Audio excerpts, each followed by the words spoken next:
बेहिशेबी मालमत्तेप्रकरणी तुरुंगाची हवा खात असलेल्या छगन भुजबळांच्या समर्थनार्थ नाशिकमध्ये मोर्चा काढण्यात आलाय। मोर्चा आधी जागोजागी भुजबळांचे बॅनर्स आणि समर्थकांचे पोस्टर्स लावण्यात आलेले होते। शरीरावर भुजबळांचा टॅटू गोंदवून भुजबळांना समर्थन दिलं जात होतं। राष्ट्रवादीचे नेते जितेंद्र आव्हाड या मोर्चामध्ये सहभागी झाले। त्याचबरोबर धनंजय मुंडे, आमदार जयदत्त क्षीरसागर, धावपटू कविता राऊत हे देखील मोर्चामध्ये सहभागी होतील अशी माहिती आहे।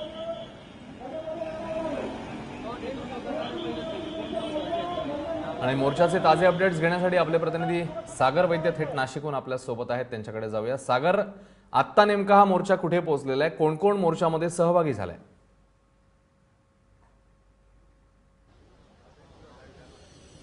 अश्विन, तपोवनातनं निघालेला हा मोर्चा आता 1 तासानंतर मालेगाव स्टँड या ठिकाणी पोहोचलेला आहे आणि मालेगाव स्टँडला जिथून या मोर्चाची सुरुवात होतीये आणि शेवट मात्र अजूनही तपोवनामध्ये लोक तिथे सहभागी होत आहेत। याच्यावरून अंदाज येऊ शकतो की मोठा जनसागर भुजबळांच्या समर्थनार्थ या शहरामध्ये एकत्र आल्याचं पाहायला मिळतंय। इतकंच नाही तर जितेंद्र आव्हाड जे आहेत राष्ट्रवादीचे नेते, हे सुद्धा काही क्षणापूर्वी या मोर्चामध्ये सहभागी झालेले। विशेष म्हणजे मुसळधार पाऊस गेल्या 2 तासापासून नाशिकमध्ये सुरू होता, तरी सुद्धा मोर्चेकरी जे आहेत ते या मोर्चामध्ये मोठ्या संख्येनं सहभागी झाले आहेत। केवळ नाशिक जिल्हाच नाही तर संपूर्ण महाराष्ट्रातल्या कानाकोपऱ्यातून यासाठी लोक आल्याचं इथं पाहायला मिळतंय।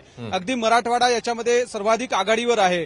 विशेष म्हणजे या मोर्चामध्ये भुजबळांसोबतच गोपीनाथ मुंडेंचेही फोटो असलेले बॅनर जे आहेत ते घेऊन लोक उभे आहेत। त्याच्यावरनं स्पष्टपणे संकेत दिला जातोय की ओबीसींचे नेते म्हणून एक भावनिक वातावरण जे आहे ते या मोर्चाच्या निमित्तानं पाहायला मिळतंय। ओबीसींचे नेते म्हणून भुजबळांना या सगळ्या लोकांनी समर्थन दिल्याचं पाहायला मिळतंय। कुठल्याही परिस्थितीमध्ये भुजबळांवर जे राजकीय द्वेषातनं ही कारवाई सुरू आहे ही थांबावी अशी पहिली आग्रही मागणी जी आहे ती या मोर्चेकऱ्यांची आहे। या संपूर्ण मोर्चामध्ये महिलांची संख्या लक्षणीय आहे, युवकांची आहे। अनेक युवकांनी जे आहे जशी डोक्यावर मी भुजबळ असलेली टोपी घातलेली पाहायला मिळते, तसं अनेक युवकांनी अंगावर गोंदवलंय। कोणी भुजबळांच्या प्रतिमा गोंदवल्या आहेत, कोणी त्यांचं नाव गोंदवलंय आणि मोठ्या संख्येनं युवक, महिला, युवती या मोर्चामध्ये सहभागी झाल्याचं पाहायला मिळतंय।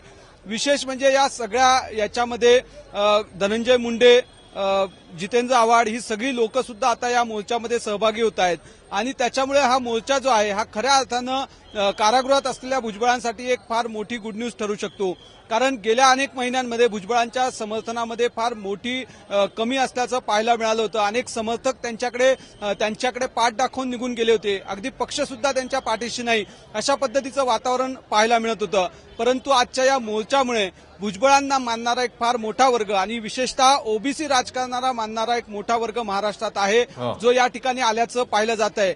विशेष म्हणजे पंकजा मुंडे आणि भुजबळांची भेट झाल्यानंतर खरं तर या मोर्चाच्या तयारीला गती आली होती आणि त्याचं प्रतिबिंब आज स्पष्टपणे या ठिकाणी पाहायला मिळतंय। मोठ्या प्रमाणावर मराठवाडा, नगर या भागातला वंजारी समाजाचा एक गट जो आहे हजारोंच्या संख्येनं या मोर्चामध्ये सहभागी झाल्याचं पाहायला मिळतंय।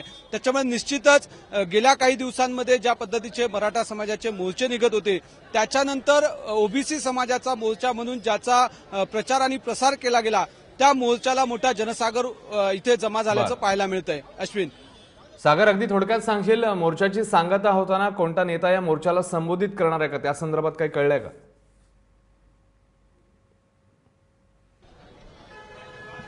अश्विन, आता मी ज्या ठिकाणी उभा आहे हा जिल्हाधिकारी कार्यालयाचा चौक आहे।